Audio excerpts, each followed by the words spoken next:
Terima kasih Anda masih menyaksikan Kompas Siang, Saudara. Pengadilan Negeri Jakarta Selatan hari ini kembali menggelar sidang pra-peradilan yang diajukan Sekjen PDI Perjuangan Hasto Kristianto. Sidang dimulai pukul 10 pagi waktu Indonesia Barat. Sidang dipimpin Hakim Tunggal Jumianto. Sidang kali ini merupakan sidang lanjutan setelah pihak tergugat, Komisi Pemberantasan Korupsi, berhalangan hadir dan meminta penjadwalan ulang. Tim kuasa hukum Hasto mengaku telah menyiapkan bukti dan saksi untuk membantah penetapan tersangka oleh KPK.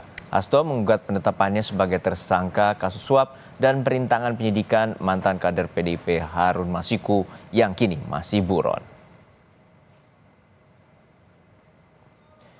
KPK menetapkan Sekjen PDIP Hasto Kristianto sebagai tersangka pada 24 Desember 2024. Pada 6 Januari 2025, Hasto diperiksa pertama kalinya sebagai tersangka di KPK. Hasto pun menggugat penetapannya sebagai tersangka. Selain Hasto, kasus buron Harun Masiku kini juga menyeret mantan Komisioner KPU Wahyu Setiawan dan mantan anggota Bawaslu Agustiani Tio.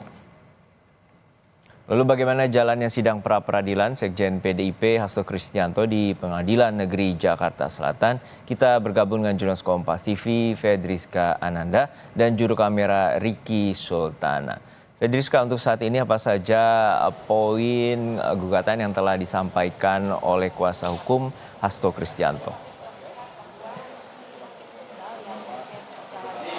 Ya, Juno, sebetulnya ada beberapa poin yang menjadi catatan begitu ya, yang tadi kami juga sempat catat bahwa terkait dengan permohonan pra-peradilan dari pihak Hasto Kristianto yang tadi dibacakan oleh tim penasihat hukum Roni Talapesi, di mana sebetulnya yang tadi disampaikan oleh tim penasihat hukum adalah mereka menilai bahwa kasus penetapan ataupun terkait dengan penetapan Hasto sebagai tersangka atas dugaan suap yang dilakukan oleh Harun Masiku ini syarat dengan politis, karena diketahui bahwa belakangan ini Hasto juga sering begitu ya mengkritik pemerintah era Presiden Joko Widodo, sehingga mereka menilai kejadian-kejadian ini kemudian menjadikan Hasto sebagai tersangka. Kemudian selain itu mereka juga menilai bahwa penetapan Hasto ini dinilai terburu-buru setelah ditetapkannya ataupun dilantiknya ketua ataupun pimpinan KPK yang baru, sehingga mereka menilai bahwa penetapan Hasto sebagai tersangka ini dinilai minim ataupun kurang secara material, sehingga inilah yang kemudian coba dibuktikan oleh tim penasihat hukum Hasto Kristianto melalui sidang pra-peradilan yang saat ini masih berjalan di Pengadilan Negeri Jakarta Selatan. Karena kalau misalkan dari KPK sendiri juga mengatakan bahwa mereka sebetulnya sangat optimis terkait dengan pra-peradilan ini akan mereka menangkan, karena mereka mengatakan bahwa penetapan Hasto sebagai tersangka ini berdasarkan bukti baru yang telah ditemukan oleh KPK ketika kemudian terkait dengan pemeriksaan terhadap mantan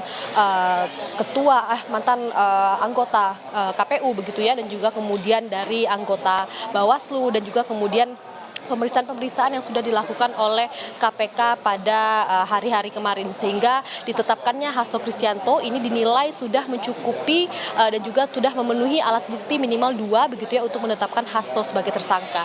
Adapun upaya pra-peradilan yang kemudian diajukan oleh pihak Hasto Kristianto ini sebetulnya dinilai oleh KPK sebetulnya adalah hak dari pihak termohon begitu ya, dalam hal ini pihak Hasto Kristianto, tanpa sebetulnya mengganggu ataupun proses penyidikan yang saat ini tengah berjalan di KPK. Adapun terkait dengan penahanan juga bagaimana kemudian akan kedepannya berjalannya kasus ini, tentu ini adalah hak prerogatif dari penyidik KPK, sehingga penyidik sendiri nanti akan menilai secara material dan formil apakah Hasto ini sah ditetapkan sebagai tersangka atau tidak, dan juga apakah perlu dilakukan penahanan terhadap Hasto Kristianto. Juno. Baik, terima kasih atas laporan lengkap Anda, jurnalis Kompas TV Fedriska Ananda dari Pengadilan Negeri Jakarta Selatan.